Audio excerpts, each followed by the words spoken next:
yang berbahagia, kita dapat berkumpul untuk sama-sama melalui ataupun sama-sama menghadiri majlis ibadah kurban yang insya Allah menjadi suatu rutinan tahunan kita, sama-sama menaikkan ataupun mendengar ataupun melaksanakan ibadah kurban yang menjadi satu syiar kepada agama kita.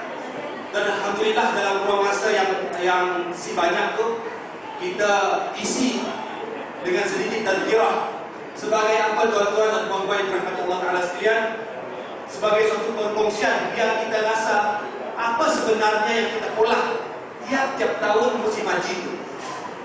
Kita subhanallah di Malaysia tu secara umumnya, di Sarawak, di tempat kita, aktiviti ibadah kurban itu berlaku tiap-tiap tahun. Makin tahun makin banyak sapi dibeli, makin tahun makin bertambah orang mula ibadah kurban. Ini suatu perkara yang amat-amat memberi kesan dalam diri manusia sebenarnya sebagai orang Islam, memberi suatu benda yang amat-amat positif pada semua kita. Cuma tuan-tuan dan puan-puan yang dirahmati Allah Taala sekalian, kita kena ulang selalu.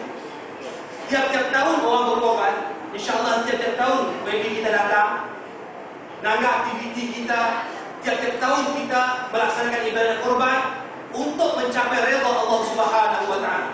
Setiap tahun kita naga tuan-tuan puan-puan yang dirahmati Allah Taala sekalian, orang makin bertambah untuk melaksanakan ibadah kurban. Suatu perkara yang perlu kita ingat, apabila mulai ibadah kurban, kita akan terlepas daripada meninggikan syiar, menghebahkan kepada manusia bahawa agama Islam mempunyai suatu ibadah yang mana antara ibadah itu mendekatkan diri pada Allah Ta'ala melalui ibadah kurban. Tuan-tuan, zaman Nabi SAW, zaman Nabi, kita pernah nemu Nabi, kita pernah nemu sahabat, kita pernah nemu tabi'in, malah imam-imam besar, Imam Syafi'i yang kita lalui dalam mazhabnya pun kita pernah nemu. Tetapi dalam zaman Nabi SAW, orang mulai ibadah kurban. Nabi mulai ibadah kurban, sahabat mulai ibadah kurban. Apa tujuannya itu? Pertama sekali, tujuan mulai ibadah kurban nak madah dengan kita bahawasanya kita masih jauh daripada Allah Azza wa Jalla. Masih jauh, sama ada dari segi ibadat kita, dari segi rapatnya kita dengan Allah Ta'ala masih jauh. Maka sebabnya namanya kurban. Kurban itu bahasa Arab. Bahasa Arab, kurban itu maksudnya dari perkataan karuba. Bahasa Bukinya pun karuba juga. Karuba adalah bahasa Bukina. Jadi kuang salam apa? Karuba. Bahasa Arabnya karuba. Bahasa Bukit pun karuba juga. Bukan salah saya lah. Kita maaf silap. Karuba itu maksudnya dekat. Nah dekat apa? Nak mendekatkan hubungan kita dengan Allah Subhanahu wa Ta'ala. Manusia tuan-tuan subhanallah, kita tu umur tak panjang juga. Umur kita si panjang, amal tak banyak, ulah banyak sikit. Nak kena ya. Maka kita mau makin rapat Allah Subhanahu wa Ta'ala. Sebabnya Allah Ta'ala jadikan melalui lisan Nabi sallallahu alaihi wasallam 10 hari pertama sebelum raya haji adalah hari yang terbaik untuk nambah amal, nambah pahala supaya kita makin dekat dengan Allah Subhanahu wa Ta'ala. Sebab itu apabila ibadat kurban disyariatkan kepada Nabi sallallahu alaihi wasallam, kita sebagai umatnya mengikut perintah Allah Subhanahu wa Ta'ala untuk berkorban, untuk kita rapat dengan Allah Subhanahu wa Ta'ala. Subhanallah tuan-tuan. Ibadat kurban atas kesedaran manusia itu orang Islam itu, setiap tahun kita nangga orang sampai saya di Kuching, hari dulu saya di Padang. Ketika saya ceramah di Sukma, masuk di Kuching. Ustaz, kami orang tu alhamdulillah tahun tu ada 10 ekor. Di desa Guru banyak sekitar 15 ekor. Sedikit semua ya. Maksudnya kesedaran orang yang mampu untuk melakukan ibadat kurban yang faham bahawasanya mulai ibadah kurban itu subhanallah akan menjadikan orang yang berada suatu tingkat yang mulia di sisi Allah Azza wa Jalla. Maka pertamanya tuan-tuan orang mulai ibadah kurban supaya dapat qarubah untuk rapat dengan Allah Subhanahu wa Ta'ala. Tuan-tuan dan puan-puan yang dirahmati oleh Allah Subhanahu wa Ta'ala sekalian, itu perkara yang perlu kita faham. Apabila Nabi sallallahu alaihi wasallam dia madah dengan sahabat-sahabat, dia madah dengan anaknya. Ya Fatimah, madah. Wahai Fatimah, qumi, bangunlah engkau wahai Fatimah, saksikanlah korban sembelih. Kita kadang-kadang susah nak beli semua di masjid. Nak Tapi apa yang kita mau ambil daripadanya? Bahwasanya ibadat korban itu kata Nabi SAW belum sempat darahnya gugur ke tanah. Belum sempat darah sapi gugur ke tanah dibeli. Sesungguhnya darah itu Allah Ta'ala telah berikan ganjaran di sisinya sebelum sampai titisan pertama ke tanah. Maksudnya orang mula korban, bila yang mula korban dengan ikhlas pada Allah Subhanahu Wa Ta'ala, ganjarannya dah diberi dulu sebelum darah sapi yang gugur ke tanah. Maka berbahagialah orang yang mula korban, orang yang meletakkan suatu kebajikan kepada manusia, sama ada melalui sedekahnya pada sapi atau pada orang yang berkorban atas nama kepada sapi-sapi yang tadi. Maka tuan-tuan dan puan yang Allah Ta'ala sekalian, kita mendapat tempat dengan keikhlasan kita di sisi Allah Subhanahu Wa Ta'ala. Itu yang pertama. Yang kedua tuan-tuan, kena kita mula korban supaya apa tuan-tuan? Kita biasanya ada manusia yang mau mula kebaikan, yang mau mula bagus, banyak-banyak, tapi mungkin atas kurang kefahaman tentang yang mula bagus yang ikut je. Orang mula baik yang ikut je. Aku aku mula bagus je, aku ikut je. Orang mula korban ada rezeki, aku ikut je. Tuan-tuan subhanallah, bila orang mula suatu ibadat, sama ada ibadat sunat kah, ibadat wajib kah, munnya mula dapat pahala. Munnya tahu enaknya mula pahala lain ni. Dia pahala lain. Dia mula korban, aku tidak tahu alhamdulillah, aku bukan ustaz katanya nak, tapi orang korban ada rezeki sikit, aku ikutlah. Kemudian tahun seterusnya dia nak mula korban juga. Kemudian dipadah apa kelebihan korban tu? Kita padah bertakwa pada Allah Ta'ala, pahala lebih banyak. Iya kan? Lama-lama tu korban situ tahu benda aku bola aja, ikut-ikutan orang katanya nak. Maka ibadat korban tahun kedua baginya lebih banyak ganjaran yang diperolehinya daripada ganjaran korban. Maka yang kedua tuan-tuan yang perlu kita ambil perhatian, supaya hati kita sentiasa ada sikap dermawan pada manusia lain. Kita semua beza-beza tuan-tuan. Ada orang Allah Ta'ala beri rezeki lebih, ada Allah Ta'ala beri rezekinya biasa-biasa, ada Allah Ta'ala beri rezekinya pakai makan harian. Beza-beza. Antara hikmah ibadah korban, kita dapat berbagi sama-sama. Orang masak sup, kita makan lepas tu, ya tidak ya? Orang bagi-bagi, orang masak kari, kita makan. Berbagi-bagi nikmat Allah Subhanahu Wa Ta'ala. Ada orang mungkin si mampu nak makan kambing ataupun sapi tiap hari. Bukan yang tegal-tegal, tapi tegal si mampu. Ada orang tuan-tuan. Maka bila ada orang mula korban, maka fakir miskinlah yang paling gembira untuk menerima daging dari korban. Sebab itu dalam ibadat korban 3 bahagian. Tuan-tuan orang merasa bahagian tak? Dia bagi 3. Bagi 3 bukan 33.3 satu bahagian, 33.3 sebagian sama rata sih. Bagi 3 seruang-ruangnya yang makan sikit, nak lebih beri orang. Sama ada beri fakir miskin yang paling utama, kemudian beri jiran tetangga ataupun saudara mara ataupun orang lain sama ada miskin ataupun kaya. Bagi-bagi tuan-tuan subhanallah, supaya kita bagi rasa, supaya ada sikap dermawan. Kita nak sedekahkan orang 600 beri orang, jarang kita buat 600 ringgit nak. Tu ambil kos 100, jarang. Tapi bila kita mulai ibadat korban, orang boleh makan 600 sikit bahagian, maka dagingnya boleh tersebar ke seluruh penduduk yang setempat yang melakukan ibadat korban. Supaya kita si rasa lokit beri orang. Kemudian tuan-tuan dan puan-puan yang dirahmati oleh Allah Subhanahu Wa Ta'ala, hikmah adalah hikmah terbesar. Kita menang bahawasanya Allah Ta'ala tuan-tuan ngasih fikir hal daging itu tuan-tuan. Allah Ta'ala si fikir hal daging korban kita. Kita boleh sapi besar kan, boleh sapi kecil kan, sapi murah kan, sapi mahal kan. Tapi rasanya tuan itu mahal semua. Benar? Sapi mahal kan, sapi murah kan. Allah Ta'ala si tanggai.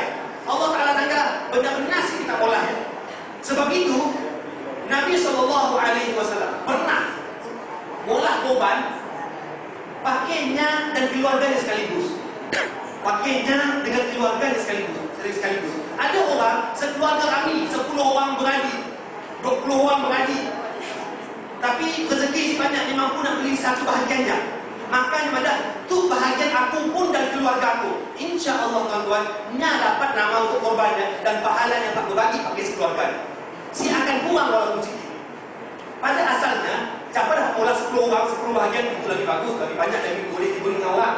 Tetapi bila seseorang si mampu tapi nak mula korban juga, maka ia boleh mula korban dalam keadaan nya hadza minni wa min ailati, atau ini adalah korban daripada aku dan keluarga aku, dapatlah pahalanya tanpa kurang sikit pun untuk diri dan keluarganya.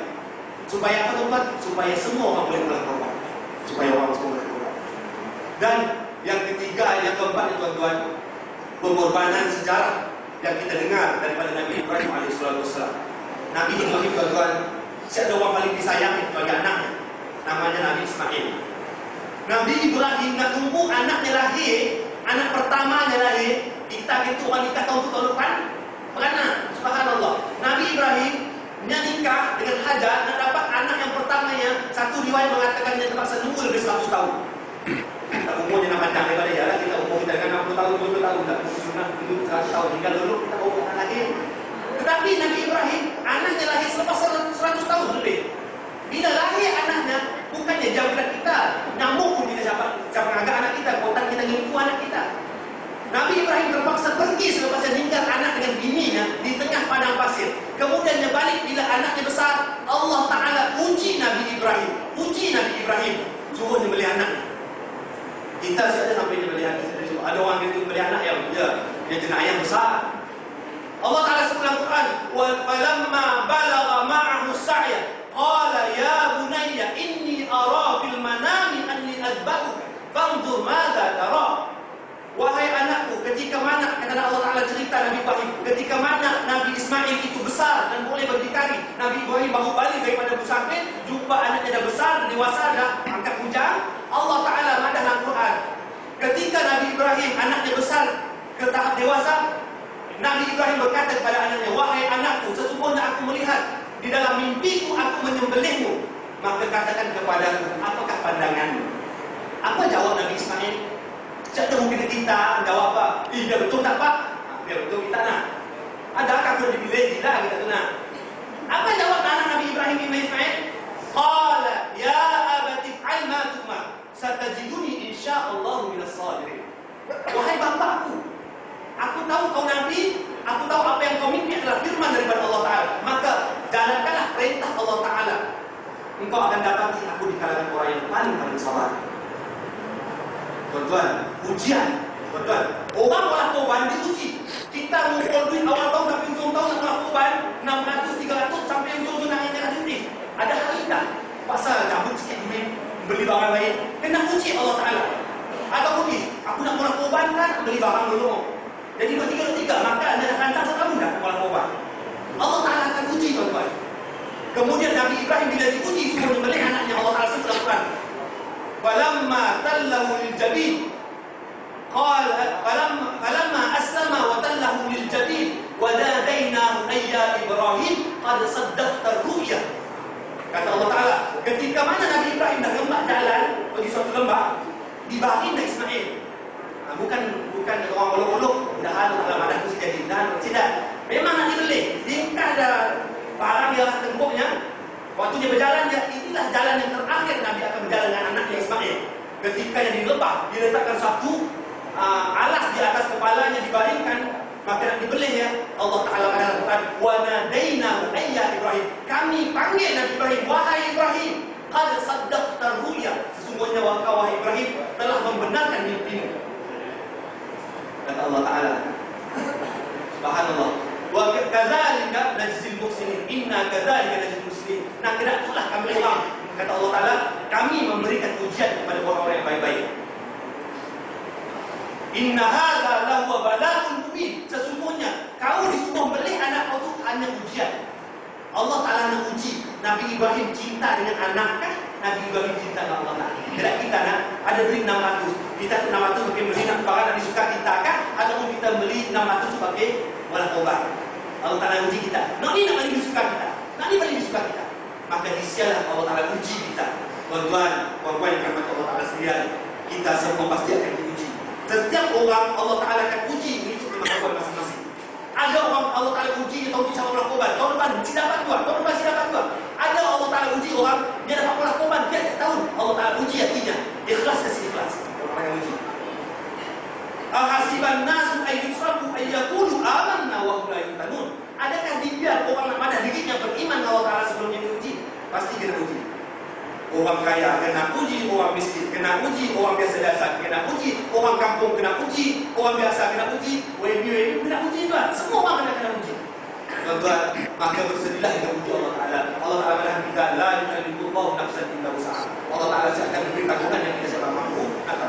Jadi bergembiralah tuan-tuan dengan ibadah kurban atas kesyukuran kita kepada Allah Subhanahu wa Ta'ala. Jadikan suatu ibadah ini suatu ibadah yang seikhlas kita kepada Allah Ta'ala. Kita merancang, Allah Ta'ala menentukan. Kita rancang untuk tahun depan kita akan mulai lagi. Siapa nak mulai kurban tahun depan, maka kita boleh rancang saat itu.